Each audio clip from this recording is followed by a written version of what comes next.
ভাই আমি একটা কথা বলেছি, কথাটা ভাইরাল হয়েছে অনেক। মানুষ মানুষের অবস্থানকেই ভালোবাসে, মানুষ কখনোই মানুষের অন্তঃসত্ত্বাকে ভালোবাসে না। অবস্থান আপনার ভালো, আপনার পিছনে মানুষের অভাব থাকবে না। আজকে আপনার ক্ষমতা আছে, পাওয়ার আছে, খ্যাতি আছে, ইত্যাদি আছে, মানুষ দেখবেন পিছনে ঘুরঘুর করছে, ঘুরঘুর করছে, এবং এরা কিন্তু সবাই সবার স্বার্থেই ঘুরঘুর করছে। এর বাইরে আল্লাহ পাক কিছু মানুষের মনে আল্লাহর পক্ষ থেকে মহব্বত দেন, এটা আলাদা বিষয়। আপনি মানুষকে সন্তুষ্ট করতে পারবেন না। পরিবার, বাবা মা, ছেলে মেয়ে, বউ বাচ্চা, কাউকে সন্তুষ্ট করতে পারবেন না। 100% আপনি কাউকে সন্তুষ্ট করতে পারবেন না। সারা জীবন করে যাবেন, আপনার বিরুদ্ধে অভিযোগ থেকেই যাবে।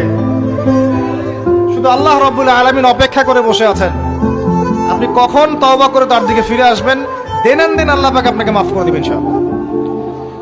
আল্লাহ পাক বলেছেন, শুনেন, ইল্লা মান তাবা, যে অনেক গুনাহ করেছে, শিরক করেছে, জিনা করেছে, মদ খেয়েছে, বেদাত করেছে, হারাম খেয়েছে, আল্লাহ পাকের অবাধ্য হয়েছে, নামাজ পড়ে নাই, যাকাত দেয় না, ইত্যাদি ইত্যাদি অনেক অন্যায় করেছে,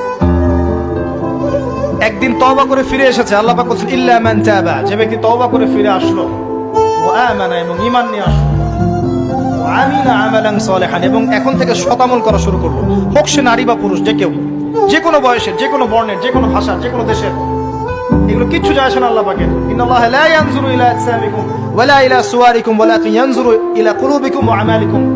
আল্লাহ পাক শুধু কলব দেখেন, আমল দেখেন, রক্ত মাংস বর্ণ এগুলো দেখেন না। আল্লাহ পাক ফিরে এসেছে, আমল, ঈমান এনেছে, আমল সালেহ করেছে। আল্লাহ পাক বলছে, উলাইকা, এরাই তারা, ইউবাদদিলুল্লাহু সাইয়্যাতিহিম হাসানাত, এরাই সেই ব্যক্তি যাদের সমস্ত গুনাহকে আমি আল্লাহ নেকি দিয়ে পরিবর্তন করে দেব। আল্লাহ অপেক্ষা করছেন আপনার জন্য।